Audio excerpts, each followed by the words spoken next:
Hello and welcome back to Detective and Mystery Fiction. If you enjoy my content, please consider hitting the like button. It's the only way the YouTube algorithm notices me.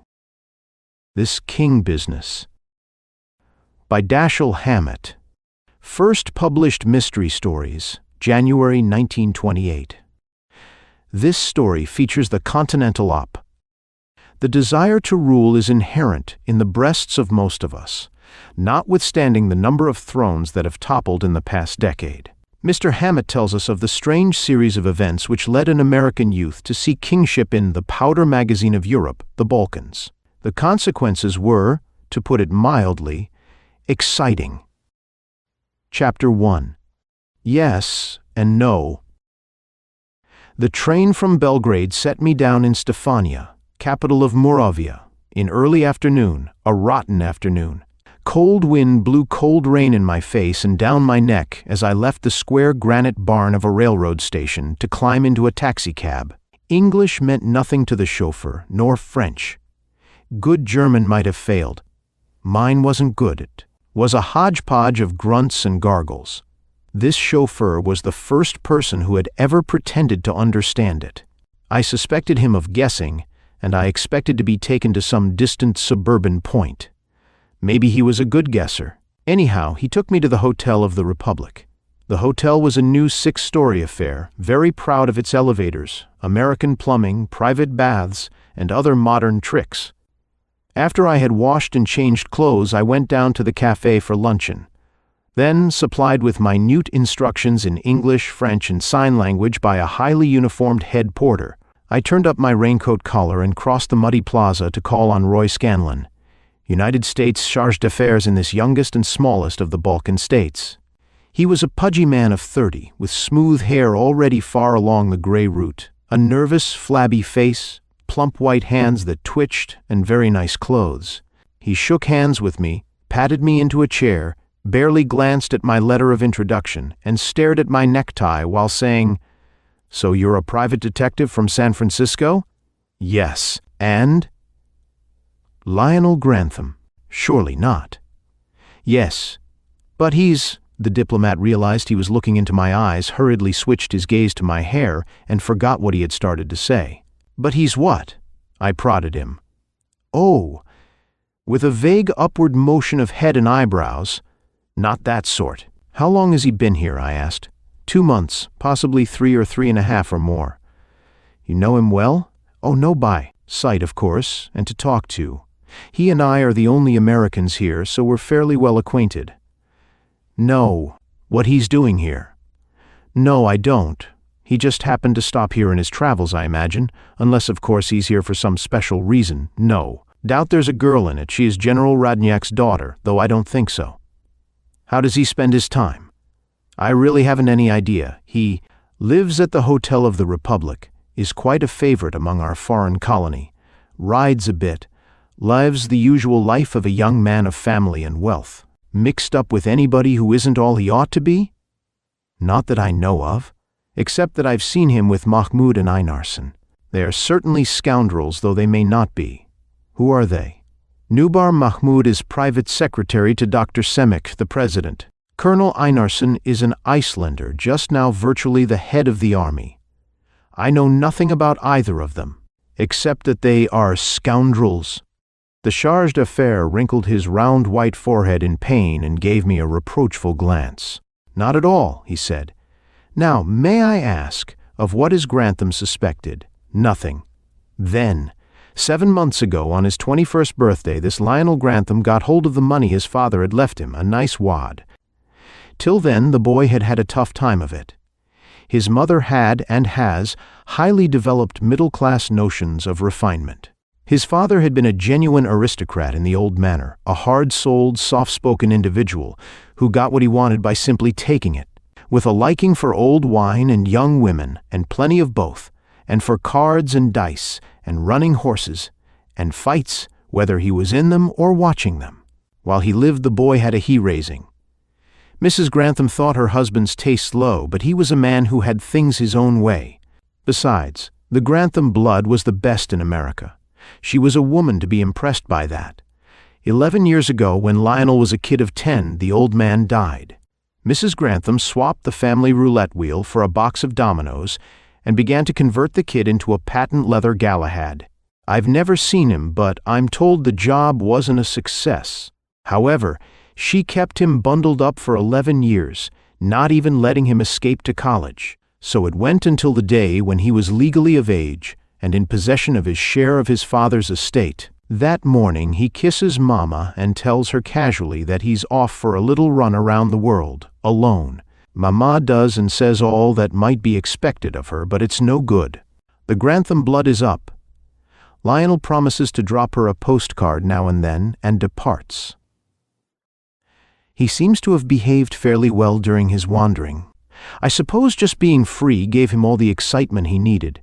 But a few weeks ago, the trust company that handles his affairs got instructions from him to turn some railroad bonds into cash and ship the money to him in care of a Belgrade bank. The amount was large, over the 3 million mark, so the trust company told Mrs. Grantham about it. She chucked a fit. She had been getting letters from him, from Paris, without a word said about Belgrade. Mama was all for dashing over to Europe at once. Her brother, Senator Walbourn, talked her out of it. He did some cabling, and learned that Lionel was neither in Paris nor in Belgrade, unless he was hiding. Mrs. Grantham packed her trunks and made reservations. The senator headed her off again, convincing her that the lad would resent their interference, telling her the best thing was to investigate on the quiet. He brought the job to the agency. I went to Paris, learned that a friend of Lionel's there was relaying his mail, and that Lionel was here in Stefania. On the way down, I stopped off in Belgrade and learned that the money was being sent here to him. Most of it already has been. So here I am. Scanlon smiled happily. There's nothing I can do, he said. Grantham is of age, and it's his money. Right, I agreed. And I'm in the same fix. All I can do is poke around, find out what he's up to, try to save his dough if he's being gypped. Can't you give me even a guess at the answer? $3 million, what could he put it into? I don't know. The charge d'affaires fidgeted uncomfortably. There's no business here that amounts to anything. It's purely an agricultural country split up among small landowners, 10, 15, 20-acre farms. There's his association with Einarson and Mahmoud, though. They'd certainly rob him if they got the chance. I'm positive they're robbing him, but I don't think they would. Perhaps he isn't acquainted with them. It's probably a woman. Well, whom should I see? I'm handicapped by not knowing the country, not knowing the language. To whom can I take my story and get help? I don't know, he said gloomily. Then his face brightened. Go to Vasily Judakovich. He is Minister of Police. He is the man for you. He can help you and you may trust him. He has a digestion instead of a brain. He'll not understand a thing you tell him. Yes, Judakovich is your man. Thanks, I said and staggered out into the muddy street. Chapter 2. Romaine. I found the Minister of Police's offices in the administration building, a gloomy concrete pile next to the executive residence at the head of the plaza. In French that was even worse than my German, a thin, white-whiskered clerk, who looked like a consumptive Santa Claus, told me His Excellency was not in. Looking solemn, lowering my voice to a whisper, I repeated that I had come from the United States charge d'affaires. This hocus-pocus seemed to impress St. Nicholas. He nodded understandingly and shuffled out of the room. Presently he was back, bowing at the door, asking me to follow him. I tailed him along a dim corridor to a wide door marked 15. He opened it, bowed me through it, wheezed, "Asseyez-vous, s'il vous plaît," closed the door and left me. I was in an office, a large square one. Everything in it was large. The 4 windows were double size. The chairs were young benches, except the leather one at the desk, which could have been the rear half of a touring car. A couple of men could have slept on the desk. 20 could have eaten at the table. A door opposite the one through which I had come opened, and a girl came in, closing the door behind her, shutting out a throbbing purr. As of some heavy machine that had sounded through. "I'm Romaine Frankel," she said in English, "His Excellency's secretary. Will you tell me what you wish?" She might have been any age from 20 to 30, something less than 5 feet in height, slim without boniness, with curly hair as near black as brown can get, black-lashed eyes whose gray irises had black rims, a small, delicate-featured face, and a voice that seemed too soft and faint to carry as well as it did. She wore a red woolen dress that had no shape except that which her body gave it, and when she moved, to walk or raise a hand, it was as if it cost her no energy, as if someone else were moving her. "I'd like to see him," I said while I was accumulating this data. "Later, certainly," she promised, "but it's impossible now." She turned, with her peculiar, effortless grace, back to the door, opening it so that the throbbing purr sounded in the room again. "Here," she said. "He's taking his nap." She shut the door against His Excellency's snoring and floated across the room to climb up in the immense leather chair at the desk. "Do sit down," she said, wriggling a tiny forefinger at a chair beside the desk. "It will save time if you will tell me your business, because unless you speak our tongue, I'll have to interpret your message to His Excellency." I told her about Lionel Grantham and my interest in him, in practically the same words I had used on Scanlon, winding up.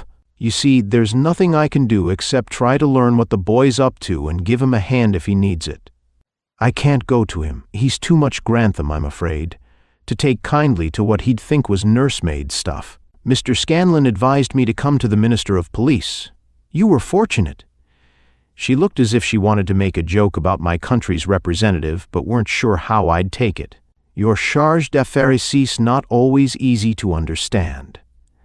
Once you get the hang of it, it's not hard," I said. "You just throw out all his statements that have no's or nots or nothings or don'ts in them." That's it exactly." She leaned toward me, laughing. "I've always known there was some key to it, but nobody's been able to find it before. You've solved our national problem. For reward, then, I should be given all the information you have about Grantham." "You should, but I'll have to speak to His Excellency first. He'll wake presently. You can tell me unofficially what you think of Grantham. You know him?" "Yes. He's charming, a nice boy, delightfully naïf, inexperienced, but really charming." "Who are his friends here?" She shook her head and said, "No more of that until His Excellency wakes." "You're from San Francisco?"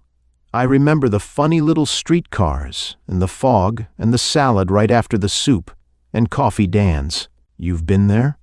"Twice. I was in the United States for a year and half in vaudeville, bringing rabbits out of hats." We were still talking about that half an hour later when the door opened and the Minister of Police came in. The oversized furniture immediately shrank to normal. The girl became a midget, and I felt like somebody's little boy. This Vasily Judikovich stood nearly 7 feet tall, and that was nothing to his girth. Maybe he wouldn't weigh more than 500 pounds, but looking at him, it was hard to think except in terms of tons. He was a blonde-haired, blonde-bearded mountain of meat in a black frock coat.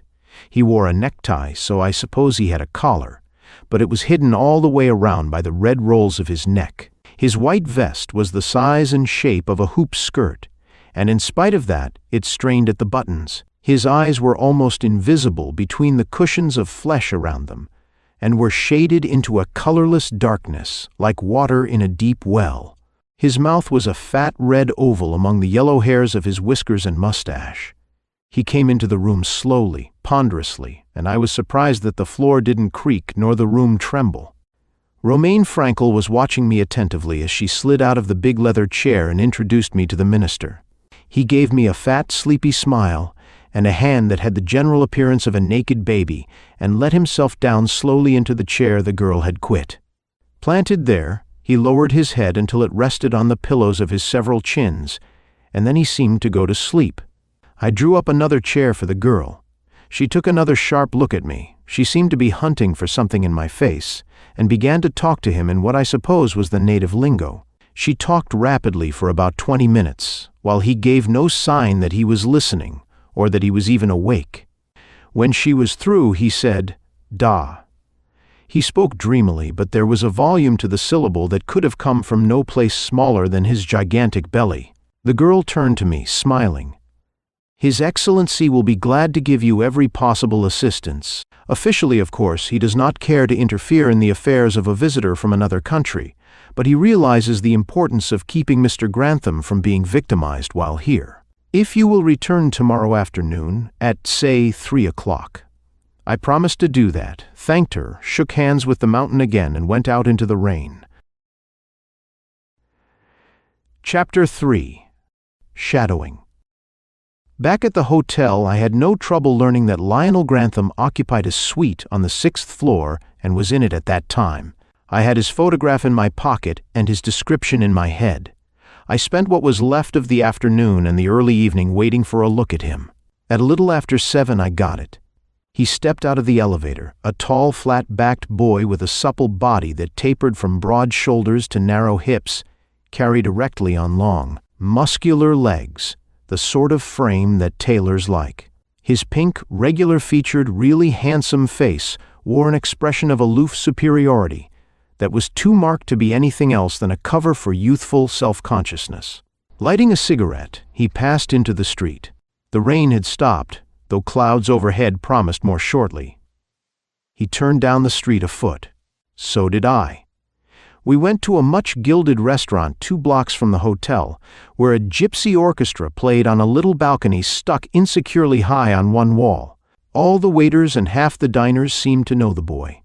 He bowed and smiled to this side and that as he walked down to a table near the far end, where 2 men were waiting for him. One of them was tall and thick-bodied, with bushy dark hair and a flowing dark mustache. His florid, short-nosed face wore the expression of a man who doesn't mind a fight now and then. This one was dressed in a green and gold military uniform, with high boots of the shiniest black leather. His companion was in evening clothes, a plump, swarthy man of medium height, with oily black hair and a suave, oval face. While young Grantham joined this pair, I found a table some distance from them for myself. I ordered dinner and looked around at my neighbors. There was a sprinkling of uniforms in the room, some dress coats and evening gowns, but most of the diners were in ordinary daytime clothes. I saw a couple of faces that were probably British, a Greek or 2, a few Turks. The food was good and so was my appetite. I was smoking a cigarette over a tiny cup of syrupy coffee when Grantham and the big florid officer got up and went away. I couldn't have got my bill and paid it in time to follow them without raising a disturbance, so I let them go. Then I settled for my meal and waited until the dark, plump man they had left behind called for his check. I was in the street a minute or more ahead of him, standing, looking up toward the dimly electric-lighted plaza, with what was meant for the expression of a tourist who didn't quite know where to go next. He passed me, going up the muddy street with the soft, careful-where-you-put-your-foot tread of a cat. A soldier, a bony man in sheepskin coat and cap, with a gray mustache bristling over gray, sneering lips, stepped out of a dark doorway and stopped the swarthy man with whining words. The swarthy man lifted hands and shoulders in a gesture that held both anger and surprise. The soldier whined again, but the sneer on his gray mouth became more pronounced. The plump man's voice was low, sharp, angry, but he moved a hand from pocket to soldier, and the brown of Moravian paper money showed in the hand. The soldier pocketed the money, raised a hand in a salute, and went across the street. When the swarthy man had stopped staring after the soldier, I moved toward the corner around which sheepskin coat and cap had vanished. My soldier was a block and a half down the street, striding along with bowed head. He was in a hurry. I got plenty of exercise keeping up with him. Presently the city began to thin out. The thinner it got, the less I liked this expedition. Shadowing is at its best in daytime, downtown in a familiar large city. This was shadowing at its worst. He led me out of the city along a cement road bordered by few houses. I stayed as far back as I could, so he was a faint, blurred shadow ahead. He turned a sharp bend in the road. I hustled toward the bend, intending to drop back again as soon as I had rounded it. Speeding, I nearly gummed the works. The soldier suddenly appeared around the curve, coming toward me.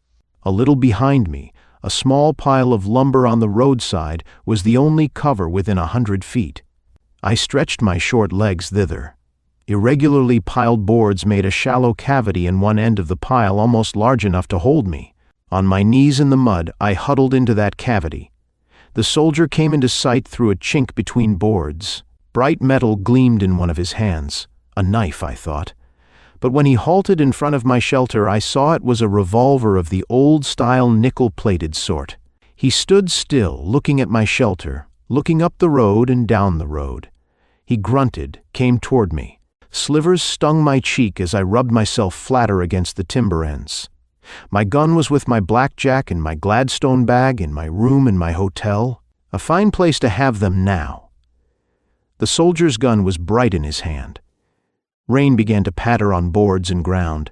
The soldier turned up the collar of his coat as he came. Nobody ever did anything I liked more. A man stalking another wouldn't have done that. He didn't know I was there. He was hunting a hiding place for himself. The game was even. If he found me, he had the gun, but I had seen him first. His sheepskin coat rasped against the wood as he went by me, bending low as he passed my corner for the back of the pile, so close to me that the same raindrops seemed to be hitting both of us. I undid my fists after that. I couldn't see him, but I could hear him breathing, scratching himself, even humming. A couple of weeks went by. The mud I was kneeling in soaked through my pants legs, wetting my knees and shins. The rough wood filed skin off my face every time I breathed. My mouth was as dry as my knees were wet, because I was breathing through it for silence.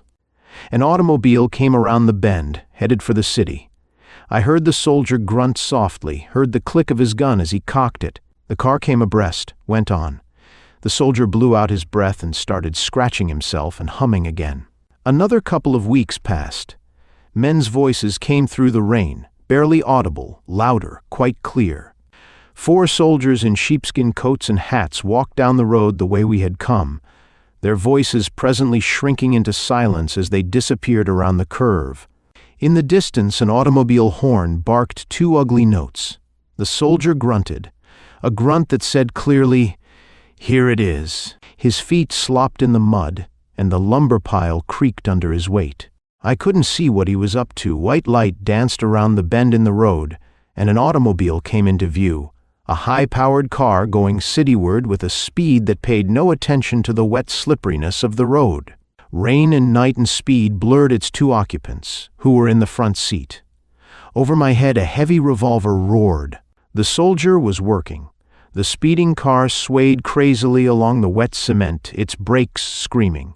When the 6th shot told me the nickel-plated gun was probably empty, I jumped out of my hollow. The soldier was leaning over the lumber pile, his gun still pointing at the skidding car while he peered through the rain. He turned as I saw him, swung the gun around to me, snarled an order I couldn't understand. I was betting the gun was empty. I raised both hands high over my head, made an astonished face, and kicked him in the belly.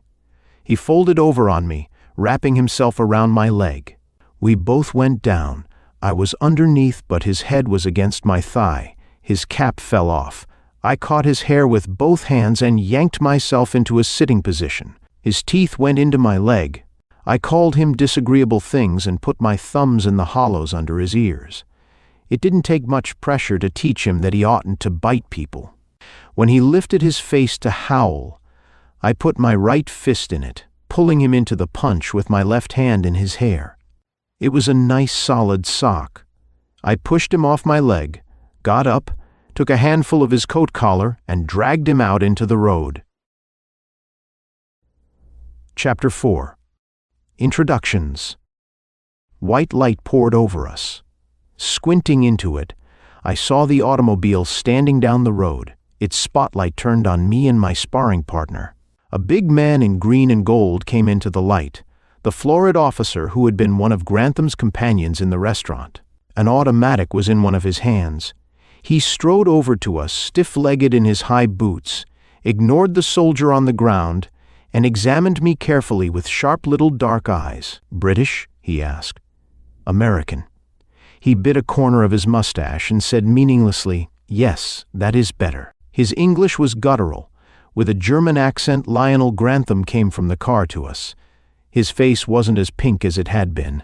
"What is it?" he asked the officer, but he looked at me. "I don't know," I said. "I took a stroll after dinner and got mixed up on my directions. Finding myself out here, I decided I was headed the wrong way. When I turned around to go back, I saw this fellow duck behind the lumber pile. He had a gun in his hand, I took him for a stick-up, so I played Indian on him. Just as I got to him, he jumped up and began spraying you people. I reached him in time to spoil his aim. Friend of yours? You're an American, the boy said. I'm Lionel Grantham. This is Colonel Einarsson. We're very grateful to you.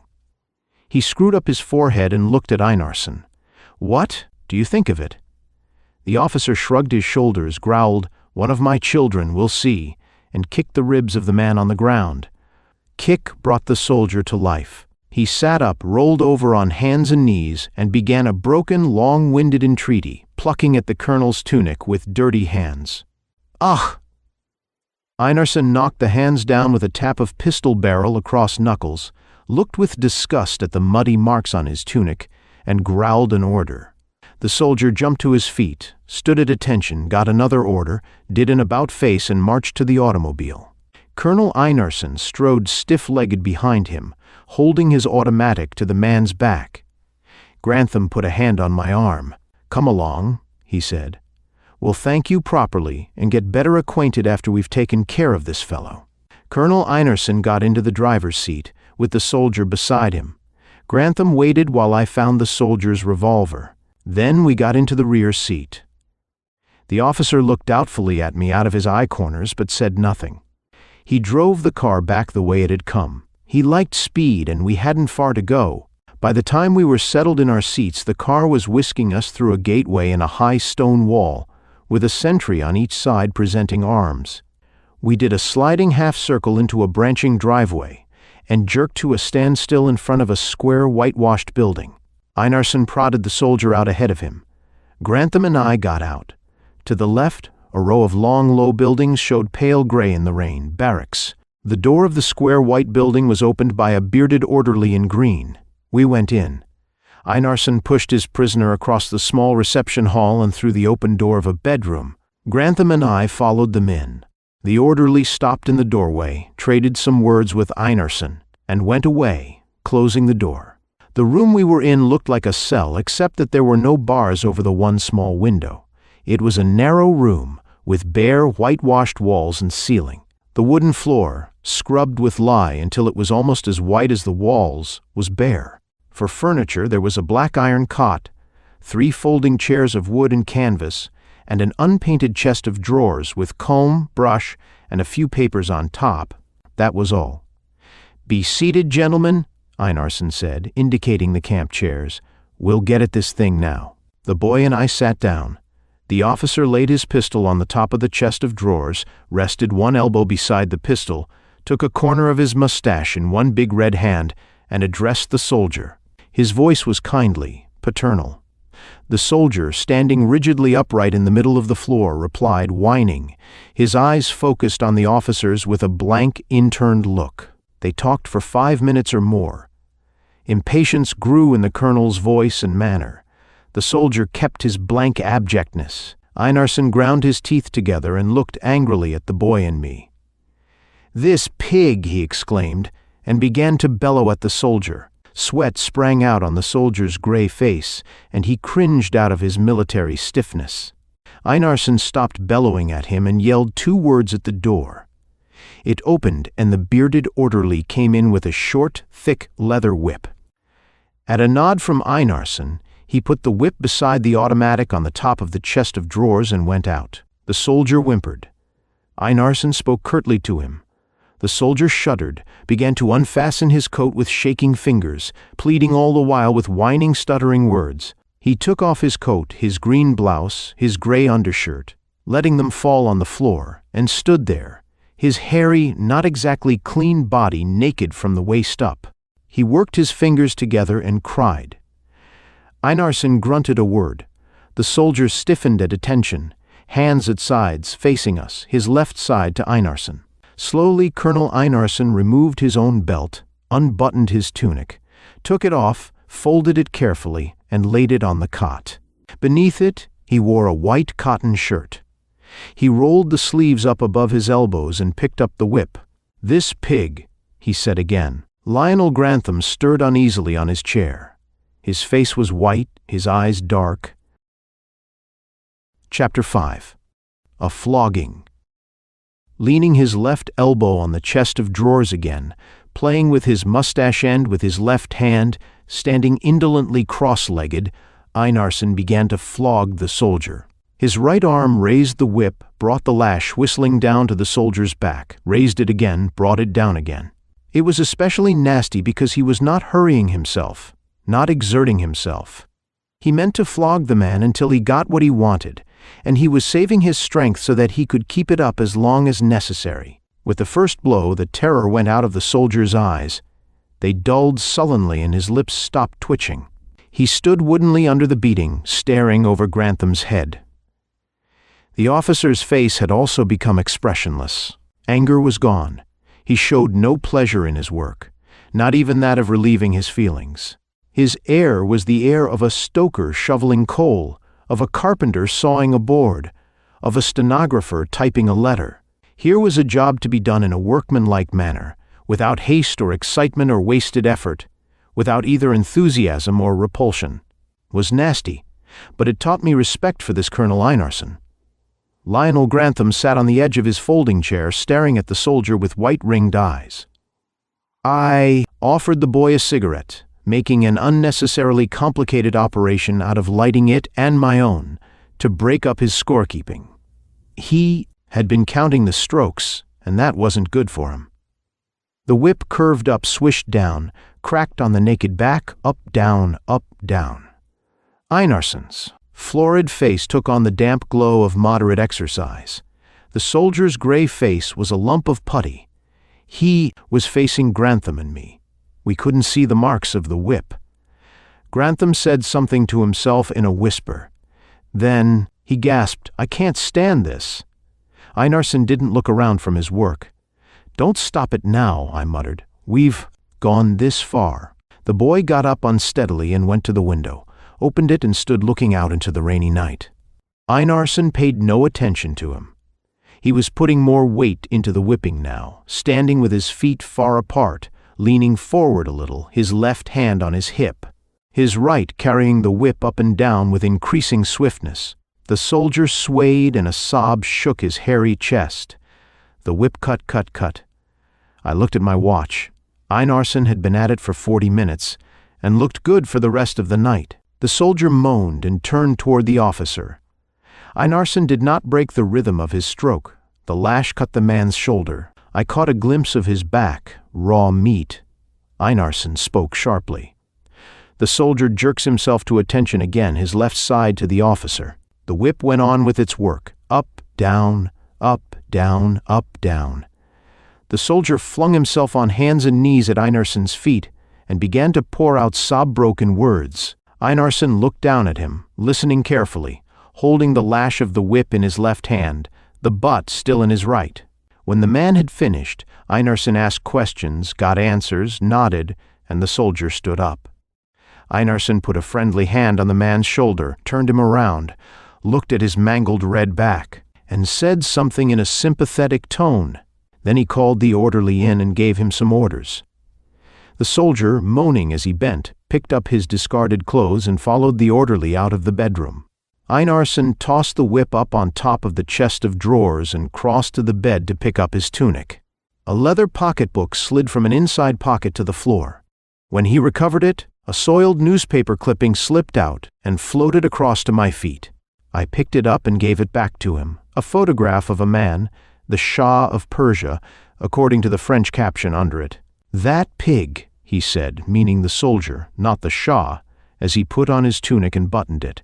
"He has a son, also until last week of my troops. This son drinks too much of wine. I reprimand him. He is insolent. What kind of army is it without discipline? Pigs. I knock this pig down, and he produces a knife. Ah! What kind of army is it where a soldier may attack his officers with knives? After I, personally, you comprehend, have finished with this swine, I have him court-martialed and sentenced to 20 years in the prison. This elder pig, his father, does not like that, so he will shoot me tonight. Ah! What kind of army is that?" Lionel Grantham came away from his window. His young face was haggard. His young eyes were ashamed of the haggardness of his face. Colonel Einarsson made me a stiff bow and a formal speech of thanks for spoiling the soldier's aim, which I hadn't, and saving his life. Then the conversation turned to my presence in Muravia. I told them briefly that I had held a captain's commission in the military intelligence department during the war. That much was the truth, and that was all the truth I gave them. After the war, so my fairy tale went. I had decided to stay in Europe, had taken my discharge there, and had drifted around, doing odd jobs at one place and another. I was vague, trying to give them the impression that those odd jobs had not always, or usually, been ladylike. I gave them more definite, though still highly imaginary, details of my recent employment with a French syndicate, admitting that I had come to this corner of the world because I thought it better not to be seen in Western Europe for a year or so. Nothing I could be jailed for, I said, but things could be made uncomfortable for me.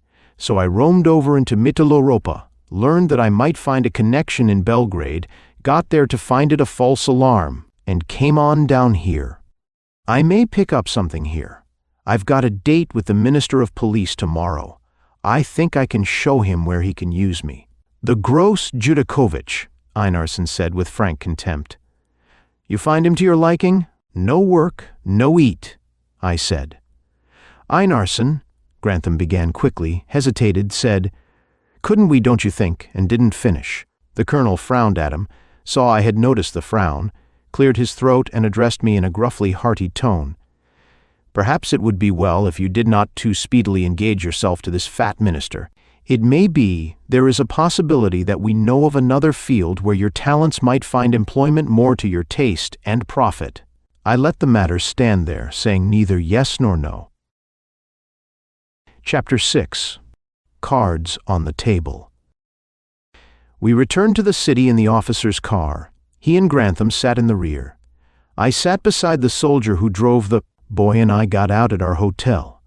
Einarsson said good night and was driven away as if he were in a hurry. It's early, Grantham said as we went indoors. Come up to my room. I stopped at my own room to wash off the mud I'd gathered around the lumber stack and to change my clothes, and then went up with him. He had 3 rooms on the top floor, overlooking the plaza. He set out a bottle of whiskey, a siphon, lemons, cigars, and cigarettes, and we drank, smoked, and talked. 15 or 20 minutes of the talk came from no deeper than the mouth on either side, comments on the night's excitement, our opinions of Stefania, and so on. Each of us had something to say to the other. Each was weighing the other in before he said it. I decided to put mine over first. Colonel Einarsson was spoofing us tonight, I said. Spoofing? The boy sat up straight, blinking. His soldier shot for money, not revenge. You mean? His mouth stayed open. I mean the little dark man you ate with gave the soldier money. Mahmoud. Why, that's you are sure. I saw it. He looked at his feet, yanking his gaze away from mine as if he didn't want me to see that he thought I was lying. The soldier may have lied to Einarsson, he said presently, still trying to keep me from knowing he thought me the liar. I can understand some of the language, as spoken by the educated Moravians, but not the country dialect the soldier talked, so I don't know what he said, but he may have lied, you know. Not a chance, I said. I'd bet my pants he told the truth. He continued to stare at his outstretched feet, fighting to hold his face cool and calm. Part of what he was thinking slipped out in words. Of course, I owe you a tremendous debt for saving us from. You don't. You owe that to the soldier's bad aim. I didn't jump him till his gun was empty. But his young eyes were wide before mine, and if I had pulled a machine gun out of my cuff, he wouldn't have been surprised. He suspected me of everything on the blotter. I cursed myself for overplaying my hand. There was nothing to do now but spread the cards. Listen, Grantham, most of what I told you and Einarsson about myself is the bunk. Your uncle, Senator Walbourn, sent me down here. You were supposed to be in Paris. A lot of your dough was being shipped to Belgrade. The senator was leery of the racket, didn't know whether you were playing a game or somebody was putting over a fast one. I went to Belgrade, traced you here, and came here to run into what I ran into. I've traced the money to you, have talked to you. That's all I was hired to do. My job's done, unless there's anything I can do for you now. Not a thing, he said very calmly. Thanks, just the same. He stood up, yawning. Perhaps I'll see you again before you leave for the United States." Yeah, it was easy for me to make my voice match his in indifference. I hadn't a cargo of rage to hide. Good night. I went down to my room, got into bed, and, not having anything to think about, went to sleep. Chapter 7. Lionel's Plans. I slept till late the next morning and then had breakfast in my room. I was in the middle of it when Knuckles tapped my door. A stocky man in a wrinkled gray uniform, set off with a short, thick sword, came in, saluted, gave me a square white envelope, looked hungrily at the American cigarettes on my table, smiled and took one when I offered them, saluted again, and went out. The square envelope had my name written on it, Ina small, very plain and round, but not childish, handwriting. Inside was a note from the same pen. "The Minister of Police regrets that departmental affairs prevent his receiving you this afternoon." It was signed Romain Frankel and had a postscript. "If it's convenient for you to call on me after 9 this evening, perhaps I can save you some time." Below this an address was written. I put the note in my pocket and called "Come in" to another set of knocking knuckles. Lionel Grantham entered. His face was pale and set. "Good morning," I said, making it cheerfully casual, as if I attached no importance to last night's rumpus. "Had breakfast yet? Sit down." And, "Oh yes, thanks, I've eaten." His handsome red face was reddening. "About last night I was—" "Forget it. Nobody likes to have his business pried into." "That's good of you," he said, twisting his hat in his hands. He cleared his throat. "You said you'd help me if I wished. Yeah, I will. Sit down." He sat down, coughed, ran his tongue over his lips. "You haven't said anything to anyone about last night's affair with the soldier?" "No," I said. "Will you not say anything about it?" "Why?" He looked at the remains of my breakfast and didn't answer. I lit a cigarette to go with my coffee and waited. He stirred uneasily in his chair and, without looking up, asked, "You know Mahmoud was killed last night? The man in the restaurant with you and Einarsson?" "Yes. He was shot down in front of his house a little after midnight." "Einarsson?" The boy jumped. "No," he cried. "Why do you say that?" "Einarsson knew Mahmoud had paid the soldier to wipe him out, so he plugged Mahmoud, or had him plugged." "Did you tell him what I told you last night?" "No," he blushed. "It's embarrassing to have one's family sending guardians after one." I made a guess. "He told you to offer me the job he spoke of last night and to caution me against talking about the soldier, didn't he?" "Yes." "Well, go ahead and offer." "But he doesn't know you're—" "What are you going to do then?" I asked. "If you don't make me the offer, you'll have to tell him why." "Oh, Lord, what a mess," he said wearily, putting elbows on knees, face between palms, looking at me with the harried eyes of a boy finding life too complicated. He was ripe for talk. I grinned at him, finished my coffee, and waited. "You know I'm not going to be led home by an ear," he said with a sudden burst of rather childish defiance. "You know I'm not going to try to take you," I soothed him. We had some more silence after that. I smoked while he held his head and worried. After a while he squirmed in his chair, sat stiffly upright, and his face turned perfectly crimson from hair to collar. "I'm going to ask for your help," he said, pretending he didn't know he was blushing. "I'm going to tell you the whole foolish thing. If you laugh, you won't laugh, will you? If it's funny, I probably will, but that needn't keep me from helping you. Yes, do laugh. It's silly. You ought to laugh." He took a deep breath. Did you ever think you'd like to be a—" He stopped, looked at me with a desperate sort of shyness, pulled himself together, and almost shouted the last word. "King? Maybe. I've thought of a lot of things I'd like to be, and that might be one of them. I met Mahmoud at an embassy ball in Constantinople," he dashed into the story, dropping his words quickly as if glad to get rid of them. "He was President Semich's secretary. We got quite friendly, though I wasn't especially fond of him. He persuaded me to come here with him, and introduced me to Colonel Einarsson. Then there's really no doubt that the country is wretchedly governed. I wouldn't have gone into it if that hadn't been so. A revolution was being prepared. The man who was to lead it had just died. It was handicapped, too, by a lack of money. Believe this, it wasn't all vanity that made me go into it. I still believe, that it would have been, will be, for the good of the country. The offer they made me was that if I would finance the revolution, I could be king. Now wait, the Lord knows it's bad enough, but don't think it's sillier than it is. The money I have would go a long way in this small, impoverished country. Then, with an American ruler, it would be easier, it ought to be, for the country to borrow in America or England. Then there's the political angle. Muravia is surrounded by 4 countries, any one of which is strong enough to annex it if it wants. Even Albania, now that it is a protégé of Italy's. Muravia has stayed independent so far only because of the jealousy among its stronger neighbors, and because it hasn't a seaport. But with the balance shifting, with Greece, Italy, and Albania allied against Yugoslavia for control of the Balkans, it's only a matter of time before something will happen here, as it now stands. But with an American ruler, and if loans in America and England were arranged so we had their capital invested here, there would be a change in the situation. Muravia would be in a stronger position, would have at least some slight claim on the friendship of stronger powers.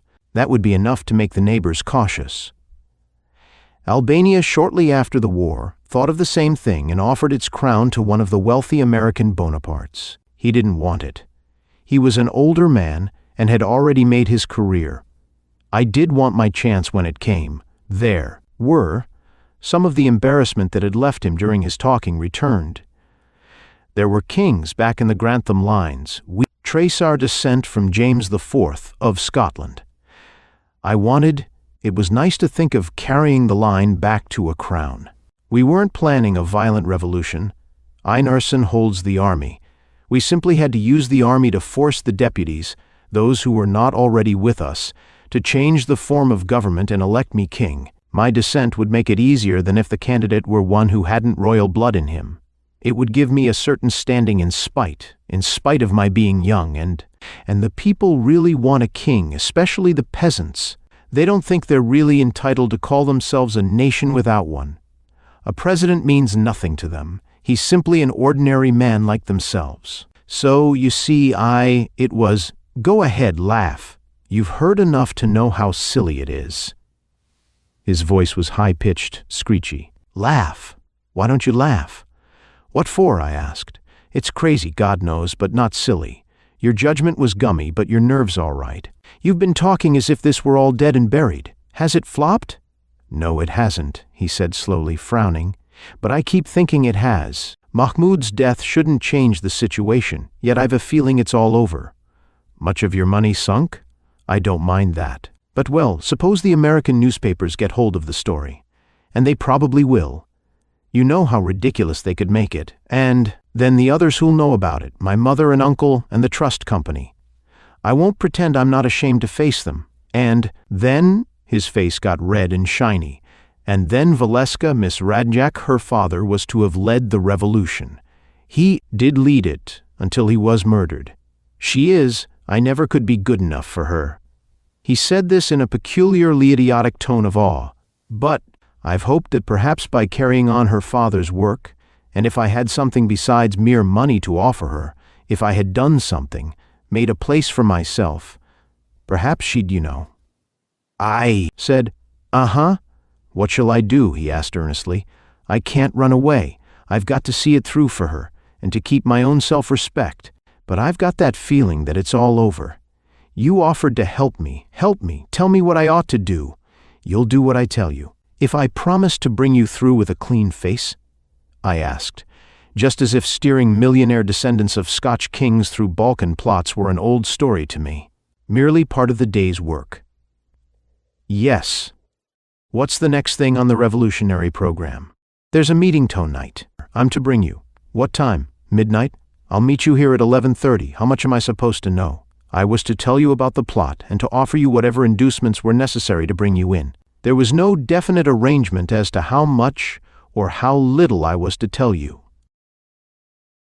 Chapter 8. An enlightening interview. At 9:30 that night, a cab set me down in front of the address the Minister of Police's secretary had given in her note. It was a small 2-story house in a badly paved street on the city's eastern edge.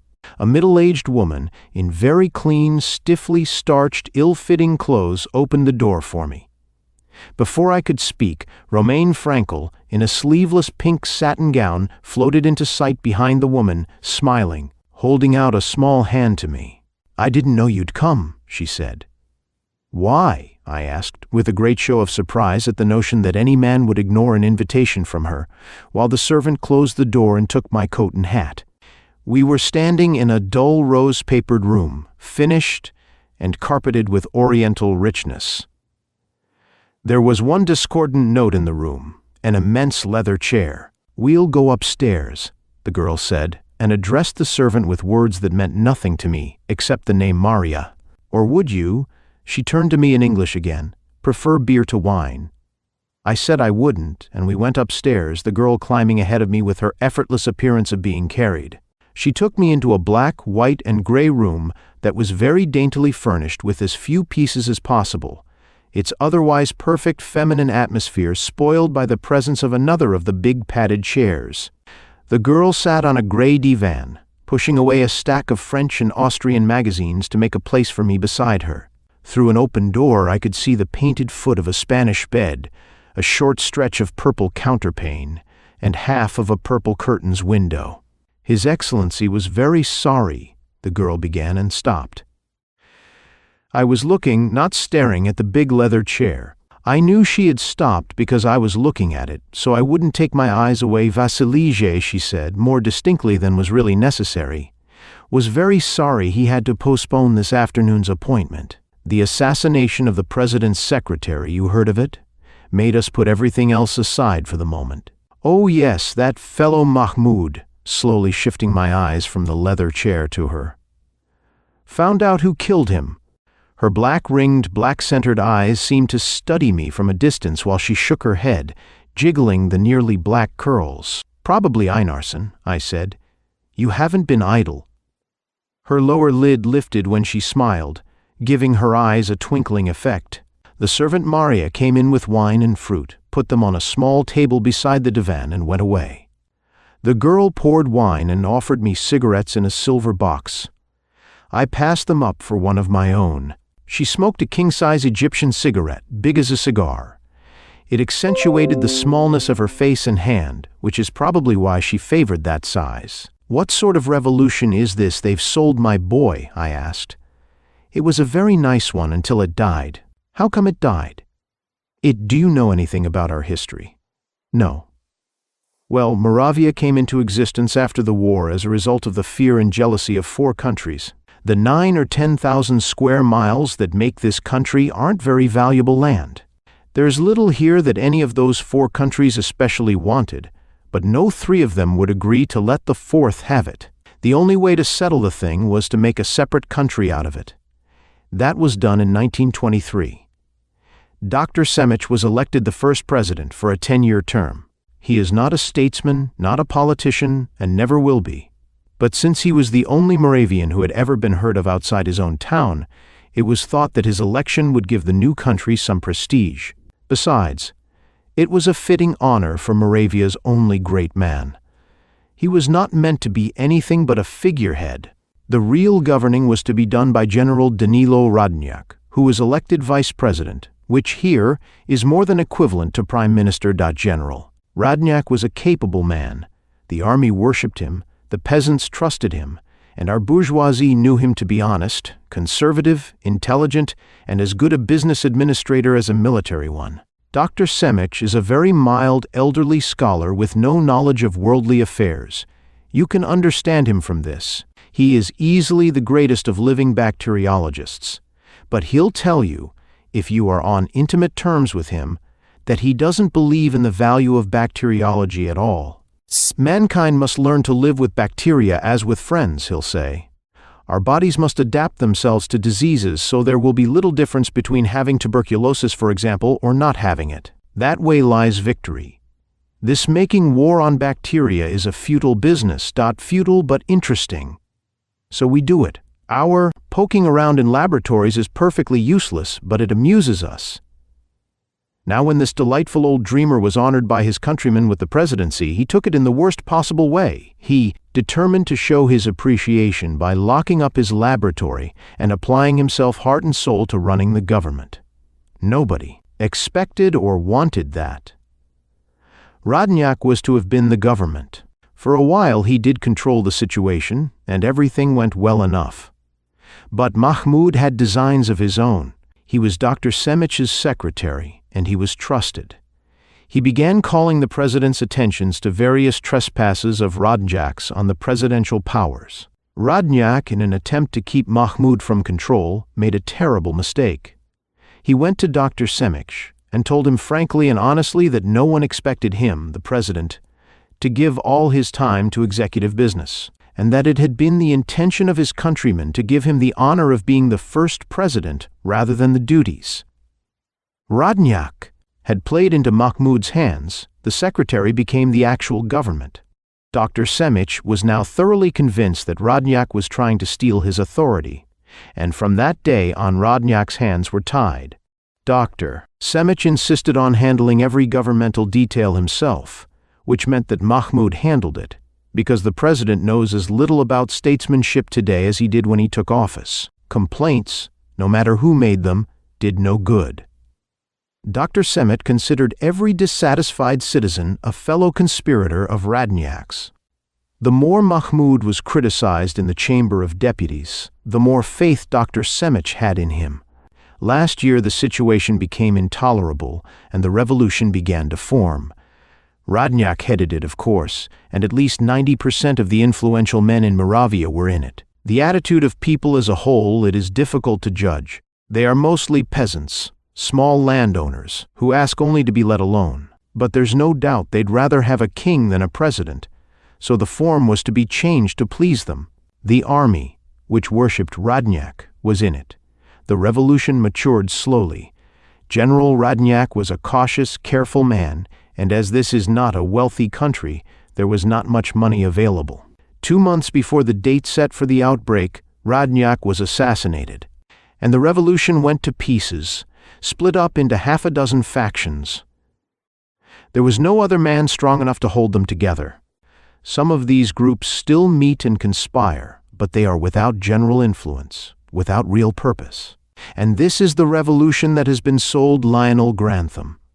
We'll have more information in a day or two, but what we've learned so far is that Mahmoud, who spent a month's vacation in Constantinople, brought Grantham back here with him and joined forces with Einarsson to swindle the boy. Mahmoud was very much out of the revolution, of course, since it was aimed at him. But Einarsson had been in it with his superior, Radnyak. Since Radnyak's death, Einarsson has succeeded in transferring to himself much of the allegiance that the soldiers gave the dead general. They do not love the Icelander as they did Radnyak, but Einarsson is spectacular, theatrical, has all the qualities that simple men like to see in their leaders. So Einarsson had the army, and could get enough of the late revolution's machinery in his hands to impress Grantham. For money he'd do it. So he and Mahmoud put on a show for your boy. They used Valeska Radnyak, the general's daughter, too. She, I think, was also a dupe. I've heard that the boy and she are planning to be king and queen. How much did he invest in this little farce? Maybe as much as $3 million American dollars. Romain Frankel whistled softly and poured more wine. Chapter 9. Conjectures. How did the Minister of Police stand when the revolution was alive? I asked.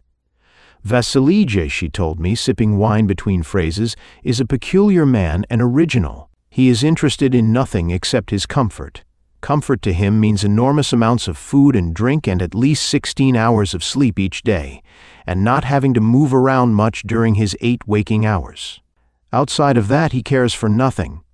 To guard his comfort, he has made the police department a model one. They've got to do their work smoothly and neatly.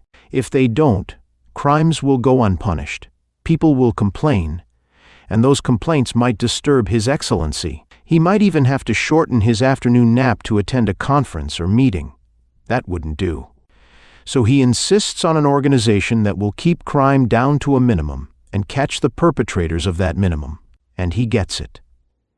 Catch Radnyak's assassin? Killed resisting arrest 10 minutes after the murder. One of Mahmoud's men. The girl emptied her glass, frowning at me, her lifted lower lids putting a twinkle in the frown. You're not so bad, she said slowly. But now it's my turn to ask, why did you say Einarsson killed Mahmoud? Einarsson knew Mahmoud had tried to have him and Grantham shot earlier in the evening. Really? I saw a soldier take money from Mahmoud, ambush Einarsson and Grantham, and miss him with 6 shots. She clicked a fingernail against her teeth. That's not like Mahmoud, she objected, to be seen paying for his murders. Probably not, I agreed. But suppose his hired man decided he wanted more pay, or maybe he'd only been paid part of his wages. What better way to collect than to pop out and ask for it in the street a few minutes before he was scheduled to turn the trick? She nodded, and spoke as if thinking aloud. Then they've got all they expect to get from Grantham, and each was trying to hog it by removing the other. Where you go wrong, I told her, is in thinking that the revolution is dead. But Mahmoud wouldn't, for $3 million, conspire to remove himself from power. Right. Mahmoud thought he was putting on a show for the boy. When he learned it wasn't a show, learned Einarsson was in earnest, he tried to have him knocked off. Perhaps? She shrugged her smooth, bare shoulders. But now you're guessing. Yes. Einarsson carries a picture of the Shah of Persia. It's worn, as if he handled it a lot. The Shah of Persia is a Russian soldier who went in there after the war, worked himself up until he had the army in his hands, became dictator, then Shah. Correct me if I'm wrong. Einarsson is an Icelandic soldier who came in here after the war and has worked himself up until he's got the army in his hands. If he carries the Shah's picture and looks at it often enough to have it shabby from handling, does it mean he hopes to follow his example? Or doesn't it? Romain Frankel got up and roamed around the room, moving a chair 2 inches here, adjusting an ornament there, shaking out the folds of a window curtain, pretending a picture wasn't quite straight on the wall. Moving from place to place with the appearance of being carried, a graceful small girl in pink satin. She stopped in front of a mirror, moved a little to one side so she could see my reflection in it, and fluffed her curls while saying, "Very well, Einarsson wants a revolution. What will your boy do? What I tell him? What will you tell him? Whatever pays best. I want to take him home with all his money." She left the mirror and came over to me, rumpled my hair, kissed my mouth, and sat on my knees, holding my face between small, warm hands. "Give me a revolution, nice man." Her eyes were black with excitement, her voice throaty, her mouth laughing, her body trembling. "I detest Einarsson. Use him and break him for me. But give me a revolution." I laughed, kissed her, and turned her around on my lap so her head would fit against my shoulder. "We'll see," I promised. "I'm to meet the folks at midnight. Maybe I'll know then. You'll come back after the meeting? Try to keep me away." Chapter 10. Einarsson in control. I got back to the hotel at 11:30, loaded my hips with gun and blackjack, and went upstairs to Grantham's suite. He was alone, but said he expected Einarsson. He seemed glad to see me. "Tell me, did Mahmoud go to any of the meetings?" I asked. "No. His part in the revolution was hidden even from most of those in it. There were reasons why he couldn't appear." There were. The chief one was that everybody knew he didn't want any revolts, didn't want anything but money. Grantham chewed his lower lip and said, "Oh, Lord, what a mess." Colonel Einarsson arrived, in a dinner coat but very much the soldier, the man of action. His hand clasp was stronger than it needed to be. His little dark eyes were hard and bright. "You are ready, gentlemen?" He addressed the boy and me as if we were a multitude. "Excellent. We shall go now. There will be difficulties tonight. Mahmoud is dead. There will be those of our friends who will ask, why now revolt? Ach!" He yanked a corner of his flowing dark mustache. "I will answer that. Good souls are confreres, but given to timidity. There is no timidity under capable leadership. You shall see." And he yanked his mustache again. This military gent seemed to be feeling Napoleonic this evening. But I didn't write him off as a musical comedy revolutionist. I remembered what he had done to the soldier. We left the hotel, got into a machine, rode 7 blocks, and went into a small hotel on a side street. The porter bowed to the belt when he opened the door for Einarsson. Grantham and I followed the officer up a flight of stairs, down a dim hall. A fat, greasy man in his 50s came bowing and clucking to meet us. Einarsson introduced him to me, the proprietor of the hotel. He took us into a low-ceilinged room where 30 or 40 men got up from chairs and looked at us through tobacco smoke. Einarsson made a short, very formal speech which I couldn't understand, introducing me to the gang. I ducked my head at them and found a seat beside Grantham. Einarsson sat on his other side. Everybody else sat down again, in no especial order. Colonel Einarsson smoothed his mustache and began to talk to this one and that, shouting over the clamor of other voices when necessary. In an undertone, Lionel Grantham pointed out the more important conspirators to me. A dozen or more members of the Chamber of Deputies, a banker, a brother of the Minister of Finance, supposed to represent that official. Half a dozen officers, all in civilian clothes tonight. 3 professors from the university, the president of a labor union, a newspaper publisher and his editor, the secretary of a students' club, a politician from out in the country, and a handful of small businessmen. The banker, a white-bearded fat man of 60, stood up and began a speech, staring intently at Einarsson. He spoke deliberately, softly, but with a faintly defiant air. The colonel didn't let him get far. "Ach!" Einarsson barked and reared up on his feet. None of the words he said meant anything to me, but they took the pinkness out of the banker's cheeks and brought uneasiness into the eyes around us. "They want to call it off," Grantham whispered in my ear. "They won't go through with it now, I know they won't." The meeting became rough.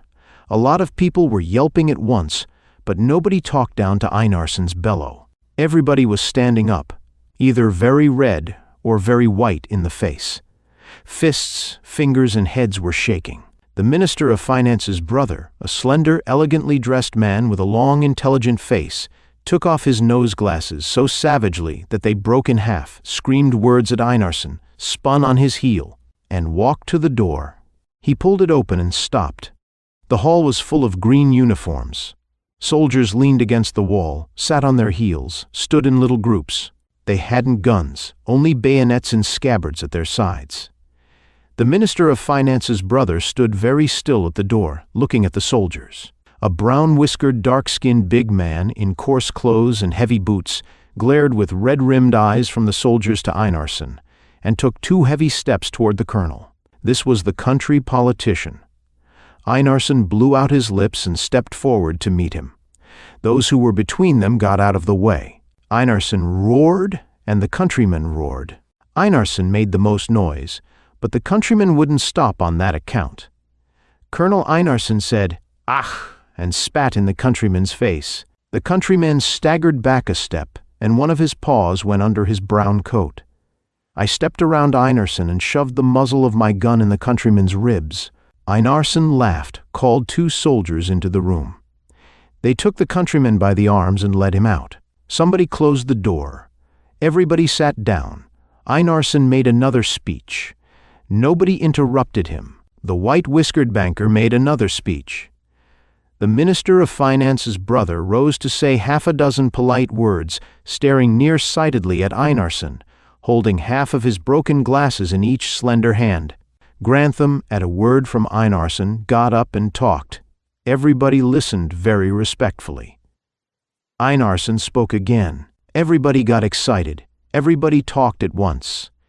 It went on for a long time. Grantham explained to me that the revolution would start early Thursday morning. It was now early Wednesday morning, and that the details were now being arranged for the last time. I doubted that anybody was going to know anything about the details. With all this hubbub going on, they kept it up until 3:30. The last couple of hours I spent dozing in a chair, tilted back against the wall in a corner. Grantham and I walked back to our hotel after the meeting. He told me we were to gather in the plaza at 4 o'clock the next morning. It would be daylight by 6, and by then the government buildings, the president, most of the officials and deputies who were not on our side would be in our hands. A meeting of the Chamber of Deputies would be held under the eyes of Einarsson's troops, and everything would be done as swiftly and regularly as possible.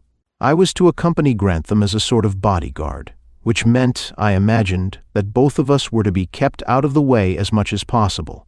That was all right with me. I left Grantham at the 5th floor, went to my room, ran cold water over my face and hands, and then left the hotel again. There was no chance of getting a cab at this hour, so I set out afoot for Romain Frankel's house. I had a little excitement on the way. A wind was blowing in my face as I walked. I stopped and put my back to it to light a cigarette. A shadow down the street slid over into a building's shadow. I was being tailed, and not very skillfully. I finished lighting my cigarette and went on my way until I came to a sufficiently dark side street. Turning into it, I stopped in a street-level dark doorway. A man came puffing around the corner. My first crack at him went wrong. The blackjack took him too far forward, on the cheek. The second one got him fairly behind the ear. I left him sleeping there and went on to Romain Frankel's house. Chapter 11. A Romantic Interlude. The servant Maria, in a woolly gray bathrobe, opened the door and sent me up to the black, white, and gray room, where the minister's secretary, still in the pink gown, was propped up among cushions on the divan. A tray full of cigarette butts showed how she'd been spending her time. "Well?" she asked as I moved her over to make a seat for myself beside her. "Thursday morning at 4 we revolute." "I knew you'd do it," she said, patting my hand. It did itself, though there were a few minutes when I could have stopped it by simply knocking our colonel behind the ear and letting the rest of them tear him apart. "That reminds me, somebody's hired man tried to follow me here tonight." "What sort of a man?" "Short, beefy, 40, just about my size and age. But he didn't succeed." I slapped him flat and left him sleeping there. She laughed and pulled my ear. "That was Gopchek, our very best detective. He'll be furious." "Well, don't sick any more of 'em on me. You can tell him I'm sorry I had to hit him twice, but it was his own fault. He shouldn't have jerked his head back the first time."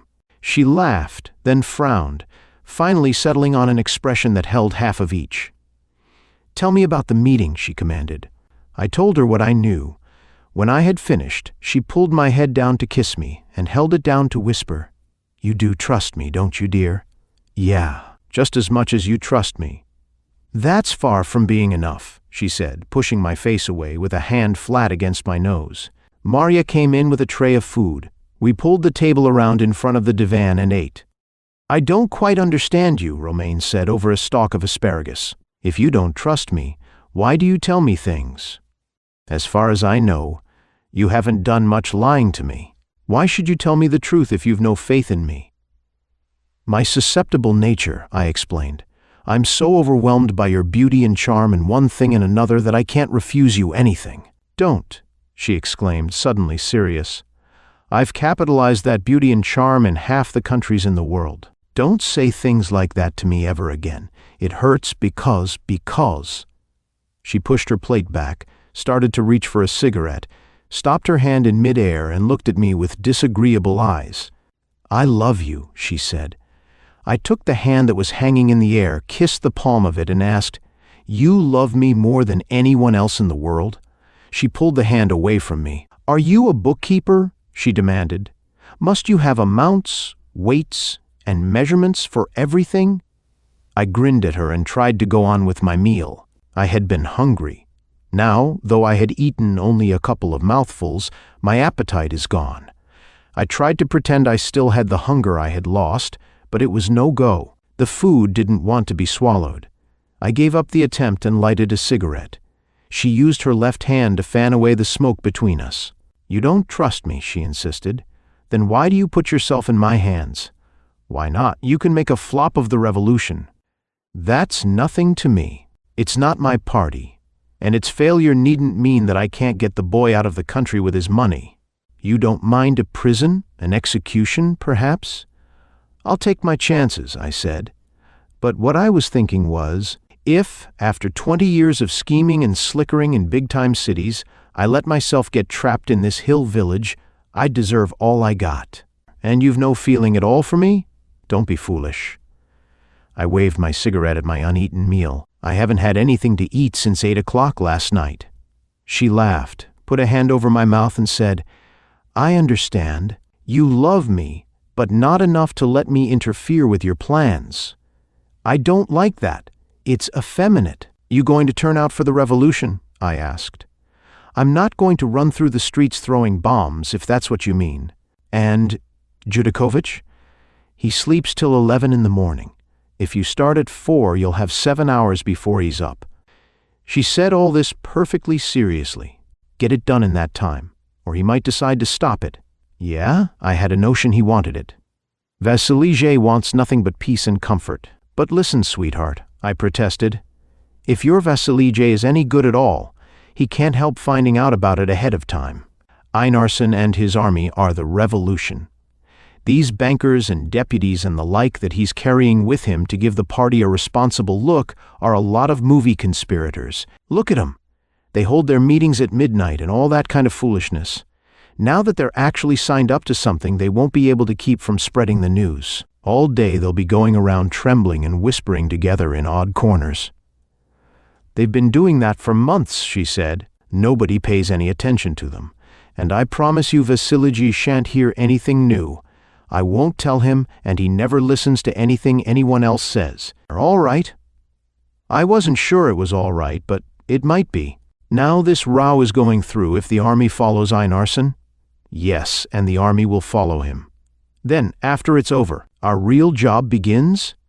She rubbed a flake of cigarette ash into the tablecloth with a small pointed finger and said nothing. "Einarsson got to be dumped," I continued. "We'll have to kill him," she said thoughtfully. "You'd better do it yourself." Chapter 12. The Night Before. I saw Einarsson and Grantham that evening and spent several hours with them. The boy was fidgety, nervous, without confidence in the revolution's success. Though he tried to pretend he was taking things as a matter of course, Einarsson was full of words. He gave us every detail of the next day's plans. I was more interested in him than in what he was saying. He could put the revolution over, I thought, and I was willing to leave it to him. So while he talked, I studied him, combing him over for weak spots. I took him physically first, a tall, thick-bodied man in his prime, not as quick as he might have been, but strong and tough. He had an amply jawed, short-nosed, florid face that a fist wouldn't bother much. He wasn't fat, but he ate and drank too much to be hard-boiled, and your florid man can seldom stand much poking around the belt. So much for the gent's body. Mentally, he wasn't a heavy weight. His revolution was crude stuff. It would get over chiefly because there wasn't much opposition. He had plenty of willpower, I imagined, but I didn't put a big number on that. People who haven't much brains have to develop willpower to get anywhere. I didn't know whether he had guts or not, but before an audience I guessed he'd make a grand showing, and most of this act would be before an audience. Off in a dark corner I had an idea he would go watery. He believed in himself, absolutely. That's 90% of leadership, so there was no flaw in him there. He didn't trust me. He had taken me in because as things turned out it was easier to do so than to shut the door against me. He kept on talking about his plans. There was nothing to talk about. He was going to bring his soldiers in town in the early morning and take over the government. That was all the plan that was needed. The rest of it was the lettuce around the dish, but this lettuce part was the only part we could discuss. It was dull. At 11 o'clock, Einarsson stopped talking and left us, making this sort of speech. "Until 4 o'clock, gentlemen, when Muravia's history begins." He put a hand on my shoulder and commanded me, "Guard His Majesty." I said, "Uh-huh," and immediately sent His Majesty to bed. He wasn't going to sleep, but he was too young to confess it, so he went off willingly enough. I got a taxi and went out to Romaine's. She was like a child the night before a picnic. She kissed me and she kissed the servant Maria. She sat on my knees, beside me, on the floor, on all the chairs, changing her location every half minute. She laughed and talked incessantly about the revolution, about me, about herself, about anything at all. She nearly strangled herself trying to talk while swallowing wine. She lit her big cigarettes and forgot to smoke them, or forgot to stop smoking them until they scorched her lips. She sang lines from songs in half a dozen languages. She made puns and jokes and goofy rhymes. I left at 3 o'clock. She went down to the door with me, pulled my head down to kiss my eyes and mouth. "If anything goes wrong," she said, "come to the prison. We'll hold that until—" "If it goes wrong enough, I'll be brought there," I promised. She wouldn't joke now. "I'm going there now," she said. "I'm afraid Einarson's got my house on his list." "Good idea," I said. "If you hit a bad spot, get word to me."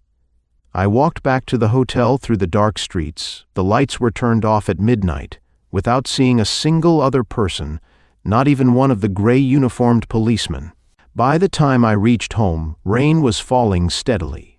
In my room, I changed into heavier clothes and shoes, dug an extra gun, an automatic, out of my bag and hung it in a shoulder holster. Then I filled my pocket with enough ammunition to make me bow-legged, picked up hat and raincoat, and went upstairs to Lionel Grantham's suite. "It's 10 to 4, I told him. "We might as well go down to the plaza. Better put a gun in your pocket." He hadn't slept. His handsome young face was as cool and pink and composed as it had been the first time I saw him, though his eyes were brighter now. He got into an overcoat, and we went downstairs. Chapter 13. Progress Goes B-Tune. Rain drove into our faces as we went toward the center of the dark plaza. Other figures moved around us, though none came near. We halted at the foot of an iron statue of somebody on a horse. A pale young man of extraordinary thinness came up and began to talk rapidly, gesturing with both hands, sniffing every now and then, as if he had a cold in his head. I couldn't understand a word he said. The rumble of other voices began to compete with the patter of rain. The fat, white-whiskered face of the banker who had been at the meeting appeared suddenly out of the darkness and went back into it just as suddenly, as if he didn't want to be recognized. Men I hadn't seen before gathered around us, saluting Grantham with a sheepish sort of respect. A little man in a too-big cape ran up and began to tell us something in a cracked, jerky voice. A thin, stooped man with glasses freckled by raindrops translated the little man's story into English for us. He says the artillery has betrayed us, and guns are being mounted in the government buildings to sweep the plaza at daybreak. There was an odd sort of hopefulness in his voice, and he added, "In that event, we can naturally do nothing. We can die," Lionel Grantham said gently. There wasn't the least bit of sense to that crack. Nobody was here to die. They were all here because it was so unlikely that anybody would have to die, except perhaps a few of Einarson's soldiers. That's the sensible view of the boy's speech. But it's God's own truth that even I, a middle-aged detective who had forgotten what it was like to believe in fairies, felt suddenly warm inside my wet clothes. And if anybody had said to me, "This boy is a real king," I wouldn't have argued the point. An abrupt hush came in the murmuring around us, leaving only the rustle of rain and the tramp, tramp, tramp of orderly marching up the street, Einarson's men. Everybody commenced to talk at once, happily, expectantly cheered by the approach of those whose part it was to do the heavy work. An officer in a glistening slicker pushed through the crowd, a small, dapper boy with a too large sword. He saluted Grantham elaborately and said in English, of which he seemed proud, "Colonel Einarson's respects, mister, and this progress goes B-Tune." I wondered what the last word meant. Grantham smiled and said, "Convey my thanks to Colonel Einarson." The banker appeared again, bold enough now to join us. Others who had been at the meeting appeared. We made an inner group around the statue, with the mob around us, more easily seen now in the gray of early morning. I didn't see the countryman into whose face Einarson had spat. The rain soaked us. We shifted our feet, shivered, and talked. Daylight came slowly, showing more and more who stood around us wet and curious-eyed. On the edge of the crowd, men burst into cheers. The rest of them took it up. They forgot their wet misery, laughed and danced, hugged and kissed one another. A bearded man in a leather coat came to us, bowed to Grantham, and explained that Einarson's own regiment could be seen occupying the administration building and the executive residence. Day came fully. The mob around us opened to make way for an automobile that was surrounded by a squad of cavalrymen. It stopped in front of us. Colonel Einarsson, holding a bare sword in his hand, stepped out of the car, saluted, and held the door open for Grantham and me. He followed us in, smelling of victory like a chorus girl of Cody. The cavalrymen closed around the car again, and we were driven to the administration building, through a crowd that yelled and ran red-faced and happy after us. It was all quite theatrical. Chapter 14. Coronation. "The city is ours," said Einarsson, leaning forward in his seat, his sword's point on the car floor, his hands on its hilt. "The president, the deputies, nearly every official of importance is taken. Not a single shot fired, not a window broken." He was proud of his revolution, and I didn't blame him. I wasn't sure that he might not have brains after all. He had had sense enough to park his civilian adherents in the plaza until his soldiers had done their work. We got out at the administration building, walking up the steps between rows of infantrymen at present arms, rain sparkling on their fixed bayonets. More green uniformed soldiers presented arms along the corridors. We went into an elaborately furnished dining room where 15 or 20 officers stood up to receive us. There were lots of speeches made. Everybody was triumphant. All through breakfast there was much talking. I didn't understand any of it. I attended to my eating. After the meal, we went to the deputy's chamber, a large oval room with curved rows of benches and desks facing a raised platform. Besides 3 desks on the platform, some 20 chairs had been put there, facing the curved seats. Our breakfast party occupied these chairs.